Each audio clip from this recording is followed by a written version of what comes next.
Hello everyone and welcome back. In this video, I'll show you how to master Google Flow in 2026.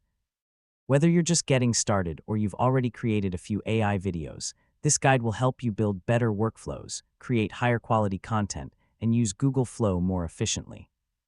Let's get started. The first step to mastering Google Flow is understanding that great results begin with great prompts. Instead of writing a simple request, describe every important detail. Include the subject, environment, camera angle, camera movement, lighting, mood, visual style, colors, and the actions you want to happen. Clear and detailed prompts give the AI much better instructions. Next, don't expect every generation to be perfect on the first try.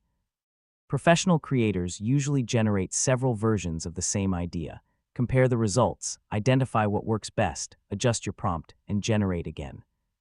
This process helps you improve the final output significantly. If Google Flow supports reference images or additional assets, use them whenever possible. They can help maintain visual consistency and give the AI a stronger understanding of your creative vision. Another important habit is keeping your projects organized.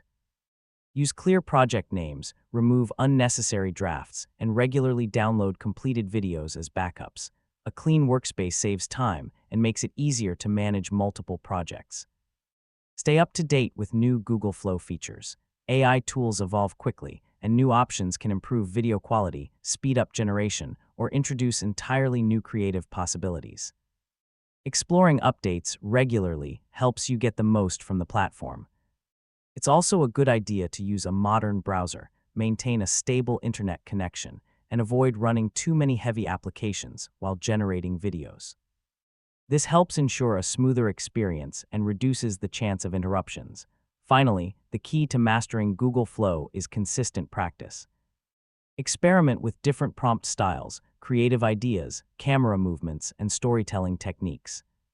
Every project teaches you something new, and over time you'll become faster, more confident, and more creative. And that's how to master Google Flow in 2026. If this complete guide helped you, don't forget to like the video, subscribe to the channel, and turn on notifications for more Google Flow tutorials. Thanks for watching, and I'll see you in the next video.